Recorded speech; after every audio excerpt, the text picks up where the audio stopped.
Hey guys, the trading ಜಾಬ್ಗೆ ಸ್ವಾಗತ. So ಇವತ್ತಿನ ಒಂದು ಟ್ರೇಡಿಂಗ್ ಸೈಕಾಲಜಿ ವಿಷಯ, should I follow F I ice.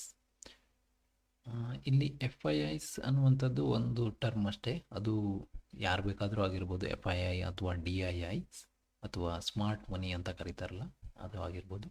So ನಾವು ಈ ಒಂದು ಸ್ಮಾರ್ಟ್ ಮನಿ ಅಥವಾ ಎಫ್ ಐ ಐಸ್ ಅಥವಾ ಡಿ ಐ ಐಸ್ ಇವ್ರನ್ನ ಫಾಲೋ ಮಾಡ್ಬೋದಾ ಅಥವಾ ಫಾಲೋ ಮಾಡಬೇಕಾ ಅನ್ನುವಂಥದ್ದು. ಇಲ್ಲಿ ಏನಾಗುತ್ತೆ ಅಂತಂದರೆ, ಇದು ನಾರ್ಮಲ್ ಆಗಿ ಒಂದು ನ್ಯೂಸ್ ಬೇಸ್ಡ್ ಆಗಿರುತ್ತೆ. ಅಂದರೆ ನ್ಯೂಸ್ ಅಥವಾ ಡೇಟಾ ಏನು ಬರುತ್ತಲ್ಲ, ಎಫ್ ಐ ಐ ಈಗ ನಾರ್ಮಲ್ ಆಗಿ ನೀವು ನ್ಯೂಸಲ್ಲಿ ನೋಡಿರ್ಬೋದು ಅಥವಾ ಯಾವುದೇ ಒಂದು ವೆಬ್ಸೈಟ್ಗಳಲ್ಲಿ ನೋಡಿರ್ಬೋದು. ಎಫ್ ಐ ಐಸ್ ಅವರು ಇಷ್ಟು 1,000 ಕೋಟಿ ಖರೀದಿ ಮಾಡಿದರು, ಅಥವಾ ಡಿ ಐ ಐಸ್ ಇಷ್ಟು 1,000 ಕೋಟಿ ಖರೀದಿ ಮಾಡಿದರು, ಇಷ್ಟು ಸೆಲ್ ಮಾಡಿದರು ಅಂತೆಲ್ಲ ನಾರ್ಮಲಾಗಿ ನ್ಯೂಸಲ್ಲಿ ಜನ ನೋಡುವಂಥದ್ದು ಜಾಸ್ತಿ. ಎಫ್ ಐ ಐಸ್ ಸೆಲ್ ಮಾಡ್ತಾ ಇದ್ದಾರೆ, ಎಫ್ ಐ ಐಸ್ ಬೈ ಮಾಡ್ತಾ ಇದ್ದಾರೆ ಅನ್ನುವಂಥದ್ದು. ಸೊ ಹಾಗಾದರೆ ಅವರು ಬೈ ಮಾಡ್ತಾ ಇದ್ದಾರೆ ಅಂದ ತಕ್ಷಣ ನಾವು ಬೈ ಮಾಡಬೇಕಾ, ಅಥವಾ ಅವರು ಸೆಲ್ ಮಾಡ್ತಾ ಇದ್ದಾರೆ ಅಂದ ತಕ್ಷಣ ನಾವು ಎಲ್ಲ ಎಕ್ಸಿಸ್ಟ್ ಆಗಿಬಿಟ್ಟು ಸೆಲ್ ಮಾಡಬೇಕಾ ಅಥವಾ ಶಾರ್ಟ್ ಸೆಲ್ಲಿಂಗ್ ಮಾಡಬೇಕಾ? ಈ ಥರದ ವಿಷಯಗಳು ತುಂಬ ಇರುತ್ತೆ. ಮತ್ತು ಇದನ್ನು ನೋಡಿಬಿಟ್ಟು ತುಂಬ ಜನ ಮಿಸ್ಅಂಡರ್ಸ್ಟ್ಯಾಂಡಿಂಗ್ ಮಾಡ್ಕೋತಾರೆ. ಈಗ ಉದಾಹರಣೆಗೆ ನಾರ್ಮಲ್ ಆಗಿ ನ್ಯೂಸಲ್ಲಿ ಅಥವಾ ಬೇರೆ ಕಡೆ ಹೇಳುವಂಥದ್ದು, ಎಫ್ ಐ ಎಸ್ ಸೆಲ್ ಮಾಡ್ತಾ ಇದ್ದಾರೆ ಅದಕ್ಕೆ ಮಾರ್ಕೆಟ್ ಬೀಳ್ತಾ ಇದೆ, ಅಥವಾ ಎಫ್ ಐ ಎಸ್ ಬೈ ಮಾಡ್ತಾ ಇದ್ದಾರೆ ಅದಕ್ಕೆ ಮೇಲ್ಗಡೆ ಹೋಗ್ತಾ ಇದೆ ಅಂತ. ಸೊ ಇಲ್ಲಿ ಎಫ್ ಐ ಐ ಅನ್ನುವಂಥದ್ದು ಒಂದು ಟರ್ಮ್ ಅಷ್ಟೇ. ಸೊ ನಾವು ಅದನ್ನು ಡಿ ಐ ಐಸ್ ಅಂತಲೂ ತಿಳ್ಕೊಬೋದು, ಅಥವಾ ಸ್ಮಾರ್ಟ್ ಮನಿ, ನಾರ್ಮಲ್ ಆಗಿ ಸ್ಮಾರ್ಟ್ ಮನಿ ಅಂತ ತಿಳ್ಕೊಬೋದು. ಹಾಗಾದರೆ ಈ ಸ್ಮಾರ್ಟ್ ಮನಿ ಇವರು ಬೈ ಮಾಡ್ತಾ ಇದ್ದಾರೆ ಅಂದರೆ ಮೇಲೆ ಹೋಗ್ತಾ ಇದೆ, ಸೊ ನಾವು ಬೈ ಮಾಡಬೇಕಾ, ಅಥವಾ ಇವರು ಸೆಲ್ ಮಾಡ್ತಾ ಇದ್ದಾರೆ ಅಂದ ತಕ್ಷಣ ನಾವು ಸೆಲ್ ಮಾಡಬೇಕಾ? ಅದು ವಿಷಯ ಅಲ್ಲ. ಆ್ಯಕ್ಚುಲಿ ಮಾರ್ಕೆಟ್ ಮೇಲೆ ಹೋಗ್ತಾ ಇದೆ ಅಥವಾ ಕೆಳಗಡೆ ಹೋಗ್ತಾ ಇದೆ ಅಂದ ತಕ್ಷಣ ನೀವು ಒಂದು ವಿಷಯನ ಗಮನಿಸಿರ್ಬೋದು. ಈಗ ಮೇಲೆ ಹೋಗ್ತಾ ಇದೆ ಅಂದ ತಕ್ಷಣ ಪ್ರತಿಯೊಂದು ಮೇಲೆ ಹೋಗ್ತಾ ಇರಲ್ಲ. ಉದಾಹರಣೆಗೆ ಮಾರ್ಕೆಟ್ ಮೇಲೆ ಹೋಗ್ತಾ ಇದೆ ಅಂದ್ಕೊಳ್ಳಿ. ಸೊ ಆವಾಗ ನೀವು ಸ್ಟಾಕ್ಸ್ ಅನ್ನು ನೋಡಿದಾಗ, ನೀವು ಇನ್ ಕೇಸ್ ಸ್ಟಾಕ್ಸಲ್ಲಿ ವರ್ಕ್ ಮಾಡ್ತಾ ಇದ್ದೀರಾ ಅಂದರೆ ಪ್ರತಿಯೊಂದು ಸ್ಟಾಕ್ಸು ಮೇಲೆ ಹೋಗಲ್ಲ.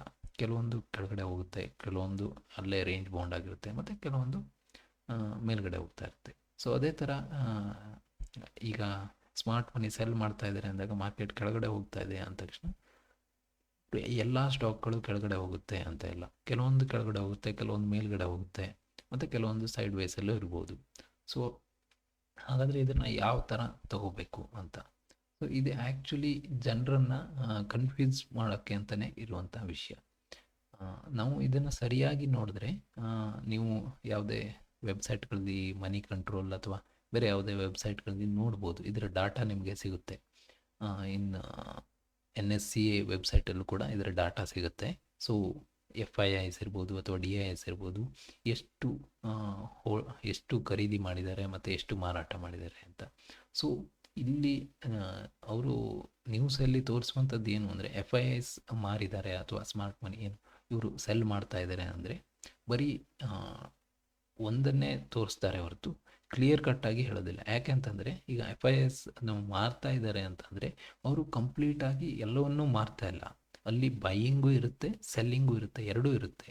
ಸೊ ಬೈಯಿಂಗ್ ಜಾಸ್ತಿ ಇದ್ದು ಸೆಲ್ಲಿಂಗ್ ಕಡಿಮೆ ಇದ್ದಾಗ ಇವ್ರು ಏನು ಹೇಳ್ತಾರೆ, ಎಫ್ ಐ ಎಸ್ ಬೈ ಮಾಡ್ತಾ ಇದ್ದಾರೆ. ಅಥವಾ ಬೈಯಿಂಗ್ ಕಡಿಮೆ ಇದ್ದು ಸೆಲ್ಲಿಂಗ್ ಜಾಸ್ತಿ ಇದ್ದಾಗ ಎಫ್ ಐ ಎಸ್ ಸೆಲ್ ಮಾಡ್ತಾ ಇದ್ದಾರೆ ಅನ್ಕೋತಾರೆ. ಬಟ್ ಅದು ಸುಳ್ಳು.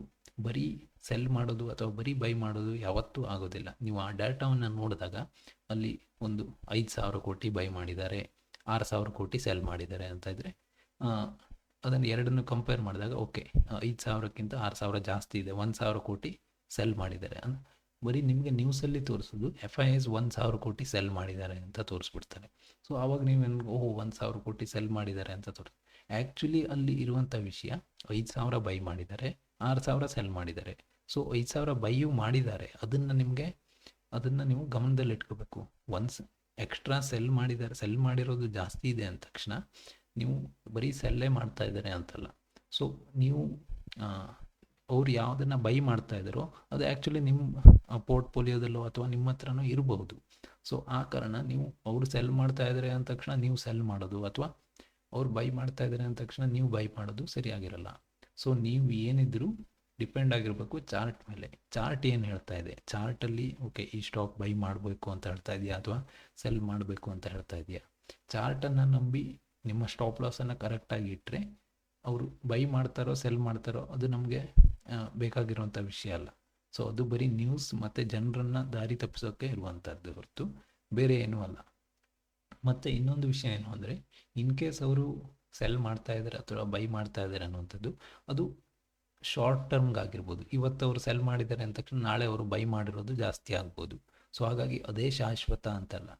ಮತ್ತು ಅವರ ಒಂದು ಸೈಜ್ಗೆ ಅವರು ಬೈ ಮಾಡುವಂಥ ಕ್ವಾಂಟಿಟಿ ಇರ್ಬೋದು ಅಥವಾ ಸೆಲ್ ಮಾಡುವಂಥ ಕ್ವಾಂಟಿಟಿ ಇರ್ಬೋದು, ಆ ಸೈಜಿಗೆ ನಾವು ನಮ್ಮನ್ನು ಕಂಪೇರ್ ಮಾಡೋಕ್ಕಾಗಲ್ಲ. ಅವರು ಸಾವಿರಾರು ಕೋಟಿ ರೂಪಾಯಿ ವ್ಯವಹಾರಗಳನ್ನ ಮಾಡುವಾಗ ನಾವು ಎಲ್ಲೋ ಒಂದು ಕೆಲವೊಂದಿಷ್ಟು ಲಕ್ಷ ರೂಪಾಯಿ, ಒಂದು 5 ಲಕ್ಷನೋ 10 ಲಕ್ಷನೋ ಮಾಡುವವರು ಅವರಿಗೂ ನಮಗೂ ಕಂಪೇರ್ ಮಾಡ್ಕೊಳ್ಳೋಕ್ಕೆ ಆಗೋದಿಲ್ಲ. ಸೊ ಹಾಗಾಗಿ ನಾವು ನಮ್ಮ ಲಿಮಿಟಲ್ಲಿ ನಮ್ಮ ಒಂದು ರಿಸ್ಕ್ ಮ್ಯಾನೇಜ್ಮೆಂಟ್ ಯಾವ ಥರ ಇರುತ್ತೆ, ಮತ್ತು ನಾವು ಯಾವ ಸ್ಟಾಕನ್ನು ಯಾವ ರೇಟಿಗೆ ಬೈ ಮಾಡಿದ್ದೀವಿ, ಅದಕ್ಕೆ ಸ್ಟಾಪ್ ಲಾಸ್ ಎಲ್ಲಿದೆ, ಈ ಥರದ್ದನ್ನು ಚಾರ್ಟ್ನಲ್ಲಿ ನಾವು ಕರೆಕ್ಟಾಗಿ ಅರ್ಥ ಮಾಡಿಕೊಂಡು ಟ್ರೇಡ್ ಮಾಡಿದಾಗ ನಮಗೆ ಈ ಒಂದು ಡೇಟಾದ ಅವಶ್ಯಕತೆ ಇರ್ಬೋದು, ಅಥವಾ ಅವರು ಸೆಲ್ ಮಾಡ್ತಾ ಇದ್ದಾರೆ ಬೈ ಮಾಡ್ತಾ ಇದ್ದಾರೆ ಅನ್ನುವಂಥದ್ದು ನಮಗೆ ಅದರ ಒಂದು ಅವಶ್ಯಕತೆ ಇರೋದಿಲ್ಲ. ಅಂತಂದರೆ ನಮಗೆ ಮೇಜರಾಗಿ ಟ್ರೆಂಡ್ ಗೊತ್ತಿರಬೇಕು, ಯಾವ ಕಡೆ ಹೋಗ್ತಾ ಇದ್ದೀವಿ ನಾವು, ಓಕೆ ಯಾವ ಬಿಯರ್ ಮಾರ್ಕೆಟಲ್ಲಿದ್ದೀವ ಬುಲ್ ಮಾರ್ಕೆಟಲ್ಲಿದ್ದೀವ ಅದು ಗೊತ್ತಿದ್ದರೆ ನಮಗೆ ಅವರು ಸೆಲ್ ಮಾಡ್ತಾ ಇದ್ರು ಕೂಡ ಅದು ಟೆಂಪ್ರರಿ ಆಗಿರ್ಬೋದು. ಸೊ ಇವಾಗ ಸೆಲ್ ಮಾಡ್ತಾ ಇದ್ದಾರೆ ಅಂತ ನ್ಯೂಸ್ ಬಂದ ತಕ್ಷಣ ನಾಳೆಯಿಂದ ಬೈ ಮಾಡಲ್ಲ ಅಂತ ಏನು ಗ್ಯಾರಂಟಿ ಇಲ್ಲ. ಸೊ ಹಾಗಾಗಿ ಯಾವುದೇ ಆದರೂ ಕೂಡ ನಾವು ಈ ನ್ಯೂಸನ್ನು ನಂಬಿಕೊಂಡು ನಾವು ಟ್ರೇಡ್ ಮಾಡೋಕ್ಕಾಗಲ್ಲ. ನಾವು ಏನಿದ್ರು ಚಾರ್ಟಲ್ಲಿ ನಮಗೆ ಏನು ತೋರಿಸುತ್ತೆ, ಓಕೆ ಬೈ ಮಾಡೋಕ್ಕೆ ಆಪರ್ಚುನಿಟಿ ಇದೆಯಾ, ಸೆಲ್ ಮಾಡೋಕ್ಕೆ ಆಪರ್ಚುನಿಟಿ ಇದೆಯಾ ಅಂತ ಚಾರ್ಟನ್ನು ನಂಬಬೇಕೇ ಹೊರತು ಈ ಒಂದು ಡೇಟಾ ಇರ್ಬೋದು ಅಥವಾ ನ್ಯೂಸ್ ಇರ್ಬೋದು ಇದ್ರ ಮೇಲ್ಗಡೆ ನಾವು ಟ್ರೇಡ್ ತಗೊಳ್ಳೋಕ್ಕೆ ಆಗಲ್ಲ. ಸೊ ಅವರು ಬೈ ಮಾಡ್ತಾ ಇದ್ದಾರೆ ಅಥವಾ ಸೆಲ್ ಮಾಡ್ತಾ ಇದ್ದಾರೆ ಅಂತ ಅವರು ಯಾವುದನ್ನು ಬೈ ಮಾಡ್ತಾ ಇದ್ದಾರೆ, ಯಾವುದನ್ನು ಸೆಲ್ ಮಾಡ್ತಾ ಇದ್ದಾರೆ ಅನ್ನೋದು ನಮ್ಗೆ ಗೊತ್ತಾಗಲ್ಲ. ಸೊ ನೆಟ್ಟಾಗಿ ಅವರು ಇಷ್ಟು 1000 ಕೋಟಿ ಬೈ ಮಾಡಿದ್ದಾರೆ, 1000 ಕೋಟಿ ಸೆಲ್ ಮಾಡಿದ್ದಾರೆ ಅಂತ ಬರುತ್ತೆ ಹೊರತು ಇದೇ ಪರ್ಟಿಕ್ಯುಲರ್ ಸ್ಟಾಕನ್ನು ಬೈ ಮಾಡ್ತಾ ಇದ್ದಾರೆ, ಇದೇ ರೇಟಿಗೆ ಬೈ ಮಾಡ್ತಾ ಇದ್ದಾರೆ ಅನ್ನೋದು ಯಾರಿಗೂ ಗೊತ್ತಾಗೋದಿಲ್ಲ. ಹಾಗಾಗಿ ನಾವು ಈ ಒಂದು ನ್ಯೂಸ್ನ ಹಿಂದೆ ಅಥವಾ ಈ ಥರದ ವಿಷಯಗಳ ಹಿಂದೆ ಬಿದ್ದು ಭಯದಿಂದ ನಾವು ಎಕ್ಸಿಟ್ ಆಗೋದು ಅಥವಾ ಟ್ರೇಡ್ ಅವ್ರು ಬೈ ಮಾಡ್ತಾ ಇದ್ದಾರೆ ಅಂತ ನಾವು ಯಾವುದನ್ನು ಬೈ ಮಾಡೋದು, ಈ ಥರ ಆದರೆ ನಾವು ಲಾಸ್ ಮಾಡ್ಕೊಳ್ಳೋದು ಗ್ಯಾರಂಟಿ ಆಗುತ್ತೆ. ಯಾಕೆಂತಂದರೆ ಅವರು ಯಾವುದನ್ನೆಲ್ಲ ಬೈ ಮಾಡ್ತಾ ಇದ್ದಾರೆ ಅನ್ನೋದು ನಮ್ಗೆ ಗೊತ್ತಾಗಲ್ಲ, ಮತ್ತು ಯಾವುದನ್ನು ಸೆಲ್ ಮಾಡ್ತಾ ಇರೋದು ಅನ್ನೋದು ಜಸ್ಟ್ ಈ ನ್ಯೂಸ್ನಿಂದ ಗೊತ್ತಾಗಲ್ಲ. ಆದರೆ ಅವರು ಯಾವುದನ್ನು ಬೈ ಮಾಡ್ತಾ ಇದ್ದಾರೆ ಸೆಲ್ ಮಾಡ್ತಾ ಇದ್ದಾರೆ ಅನ್ನುವಂಥದ್ದು ಚಾರ್ಟ್ನ ಮೂಲಕ ನಮಗೆ ಗೊತ್ತಾಗುತ್ತೆ. ಚಾರ್ಟ್ನಲ್ಲಿ ನಾವು ಟೆಕ್ನಿಕಲ್ ಅನಾಲಿಸಿಸನ್ನು ಕರೆಕ್ಟಾಗಿ ಕಲಿತು ಪ್ರೈಸ್ ಬಿಹೇವಿಯರ್ ಯಾವ ಥರ ಇರುತ್ತೆ ಅನ್ನೋದನ್ನು ನಾವು ಸ್ಟಡಿ ಮಾಡಿ ನಾವು ಒಂದು ಎಕ್ಸ್ಪೀರಿಯನ್ಸನ್ನು ಗಳಿಸಿದ ಮೇಲೆ ನಮ್ಗೆ ಗೊತ್ತಾಗುತ್ತೆ, ಓಕೆ ಇದನ್ನು ಬೈ ಮಾಡ್ತಾ ಇದ್ದಾರೆ, ಇದನ್ನು ಸೆಲ್ ಮಾಡ್ತಾ ಇದ್ದಾರೆ, ಇದು ಮೇಲೆ ಹೋಗೋ ಚಾನ್ಸಸ್ ಇದೆ, ಇದು ಕೆಳಗಡೆ ಹೋಗೋ ಚಾನ್ಸಸ್ ಇದೆ ಅಂದ್ಬಿಟ್ಟು ನಮಗೆ ಗೊತ್ತಾಗುತ್ತೆ. ಸೊ ಆವಾಗ ನಾವು ಕರೆಕ್ಟಾಗಿ ನಮ್ಮ ಒಂದು ರಿಸ್ಕ್ ಮ್ಯಾನೇಜ್ಮೆಂಟನ್ನು ಬಳಸ್ಕೊಂಡು ಸ್ಟಾಪ್ ಲಾಸನ್ನು ಇಟ್ಕೊಂಡು ಟ್ರೇಡ್ ಮಾಡಿದಾಗ ನಮಗೆ ಈ ಎಲ್ಲ ಡಾಟಾಗಳ ಮತ್ತು ನ್ಯೂಸ್ನ ಅವಶ್ಯಕತೆ ಇರೋದಿಲ್ಲ. ಯಾಕೆಂತಂದರೆ ನಮಗೆ ಚಾರ್ಟ್ನಲ್ಲಿ ಕ್ಲಿಯರ್ ಕಟ್ಟಾಗಿ ಗೊತ್ತಾಗಿರುತ್ತೆ ಇದು ಮೇಲೆ ಹೋಗುತ್ತೋ ಕೆಳಗಡೆ ಹೋಗುತ್ತೋ ಅನ್ನುವಂಥದ್ದು. ಸೊ ಹಾಗಾಗಿ ಈ FIIs ಇರ್ಬೋದು, DIIs ಇರ್ಬೋದು, ಅಥವಾ ಈ ಸ್ಮಾರ್ಟ್ ಮನಿ ಏನಿದೆ ಅವರು ಬೈ ಮಾಡ್ತಾ ಇದ್ದಾರೆ ಸೆಲ್ ಮಾಡ್ತಾ ಇದ್ದಾರೆ ಅವ್ರನ್ನ ಫಾಲೋ ಮಾಡಬೇಕು. ಎಲ್ಲಿ ಚಾರ್ಟ್ನಲ್ಲಿ ಮಾಡಬೇಕೆ ಹೊರತು ನ್ಯೂಸನ್ನು ನೋಡಿಕೊಂಡು ಅಲ್ಲ ಅವರು ಸೆಲ್ ಮಾಡ್ತಾ ಇದ್ದಾರಾ ಬೈ ಮಾಡ್ತಾ ಇದ್ದಾರಾ ಅನ್ನುವಂಥದ್ದು. ಸೊ ಇದಾಗಿತ್ತು ಇವತ್ತಿನ ಒಂದು ಸೈಕಾಲಜಿ ವಿಷಯ. ಇದೇ ಥರ ಇನ್ನಷ್ಟು ವಿಷಯಗಳನ್ನು ಮುಂದಿನ ವಿಡಿಯೋಗಳಲ್ಲಿ ತಿಳ್ಕೊಳ್ಳೋಣ. ಅಲ್ಲಿವರೆಗೂ ಸೇಫ್ ಟ್ರೇಡಿಂಗ್.